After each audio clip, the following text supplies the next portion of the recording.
ഇതിൽ ഏറ്റവും പ്രധാനപ്പെട്ട കാര്യം കേരള സ്റ്റോറി 2-ന്റെ ട്രെയിലർ വലിയ ചർച്ചകൾക്കും വിമർശനങ്ങൾക്കും ഒക്കെ വഴിവെച്ചിരുന്നല്ലോ. ബലമായി ബീഫ് കഴിപ്പിക്കുന്നത് അടക്കമുള്ള രംഗങ്ങൾ വിവാദമായതോടെ വിചിത്ര ന്യായീകരണങ്ങളുമായാണ് അണിയറ പ്രവർത്തകർ രംഗത്ത് വന്നത്. കേരളത്തിൽ വ്യാപകമായി ലവ് ജിഹാദ് നടക്കുന്നുവെന്ന് ആരോപിക്കുന്ന അണിയറക്കാർ ഇരകൾ എന്ന പേരിൽ വാർത്താ സമ്മേളനത്തിൽ കുറെ പേരെ അവതരിപ്പിച്ചിരുന്നു. പക്ഷേ ഏറ്റവും പ്രധാനപ്പെട്ട കാര്യം ഒരു മലയാളി പോലും അതിലുണ്ടായിരുന്നില്ല എന്നതാണ്. സിനിമയ്ക്ക് കേരളവുമായി എന്ത് ബന്ധമെന്ന ചോദ്യത്തിന് സത്യം നിങ്ങൾ അംഗീകരിക്കുന്നില്ല എന്നായിരുന്നു അണിയറ പ്രവർത്തകരുടെ ന്യായീകരണം.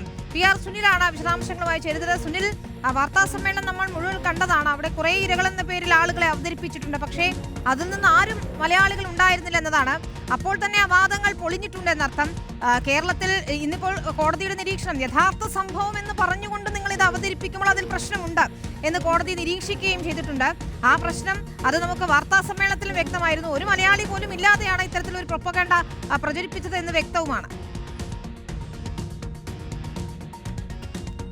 വിനീത, തീർച്ചയായും വലിയ തമാശയായിരുന്നു ഇന്നലത്തെ വാർത്താ സമ്മേളനം എന്ന് പറയുന്നത്. വിനീത പറഞ്ഞതുപോലെ തന്നെ 10-30 സ്ത്രീകളെ ഇന്നലെ വേദിയിൽ ഇരുത്തിയായിരുന്നു ഈ സിനിമയുടെ നിർമ്മാതാവും അതുപോലെ തന്നെ സംവിധായകനും മാധ്യമങ്ങളോട് സംസാരിച്ചത്. അപ്പോൾ വേദിയിലിരുന്ന സ്ത്രീകൾ ആരൊക്കെയാണ് എന്ന് മാധ്യമപ്രവർത്തകർ ചോദിച്ചപ്പോൾ ഇവരൊക്കെ ഇരകളാണ് എന്നാണ് ഇവർ നൽകിയ മറുപടി. എന്നാൽ അവർ എവിടെ നിന്നാണ് വരുന്നത് എന്ന് പറഞ്ഞപ്പോൾ അവർ പശ്ചിമ ബംഗാളിൽ നിന്നുണ്ട്, ഉത്തർപ്രദേശിൽ നിന്നുണ്ട്, അതുപോലെ മറ്റ് ഉത്തരേന്ത്യൻ സംസ്ഥാനങ്ങളിൽ നിന്നൊക്കെയുണ്ട് എന്ന് ഈ പ്രൊഡ്യൂസറും അതുപോലെ തന്നെ സംവിധായകനും പറഞ്ഞു.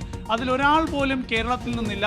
മാത്രമല്ല ഇവരുടെ പേരുകൾ വെളിപ്പെടുത്താൻ തയ്യാറായില്ല. ഇവരേത് സാഹചര്യത്തിലാണ് ഇരകളായത്, എന്താണ് ഇവരുടെ കഥ, ഇതൊന്നും തന്നെ പറയാതെ 10-30 സ്ത്രീകൾ ഇങ്ങനെ വേദിയിലിരുത്തി ഒരു നാടകം കാണിക്കുന്ന ഒരു സാഹചര്യത്തിലായിരുന്നു ഇന്നലത്തെ വാർത്താ സമ്മേളനം. മാധ്യമപ്രവർത്തകർ ശക്തമായ ചോദ്യങ്ങൾ ഉയർത്തിയപ്പോൾ കേരള സ്റ്റോറി 2-ൽ കേരളവുമായി യാതൊരു ബന്ധവുമില്ല എന്ന് ഒടുവിൽ ഈ സിനിമയുടെ സംവിധായകനായ കാമാഖ്യ സിംഗ് സമ്മതിക്കുന്ന ഒരു സാഹചര്യം വരെ ഉണ്ടായി. കേരള സ്റ്റോറി 1-ൽ കേരളത്തിലെ സാഹചര്യങ്ങളുമായി ബന്ധമുണ്ട് എന്നൊക്കെ പറഞ്ഞ് തടി തപ്പുന്ന രീതിയിലായിരുന്നു ഇന്നലത്തെ വാർത്താ സമ്മേളനം എന്ന് പറയുന്നത്. ഏതായാലും വസ്തുതയുമായി യാതൊരു ബന്ധവുമില്ലാത്ത സിനിമ എന്ന തരത്തിൽ സംവിധായകനും പ്രൊഡ്യൂസർക്കും മാധ്യമങ്ങൾക്ക് മുന്നിൽ പോലും സമ്മതിക്കേണ്ടി വന്ന ഒരവസ്ഥയായിരുന്നു ഇന്നലത്തെ വാർത്താ സമ്മേളനം എന്ന് പറയുന്നത്. അതുകൊണ്ട് ഈ കേരളവുമായി യാതൊരു ബന്ധവുമില്ലാത്ത, കേരളത്തിലെ ഈ സിനിമയിൽ ആരോപിക്കുന്ന തരത്തിൽ എന്തെങ്കിലും ബന്ധമില്ലാത്ത കുറേ സ്ത്രീകളെ കൊണ്ട് നിർത്തിയുള്ള ഒരു നാടകമായിരുന്നു വാർത്താ സമ്മേളനം.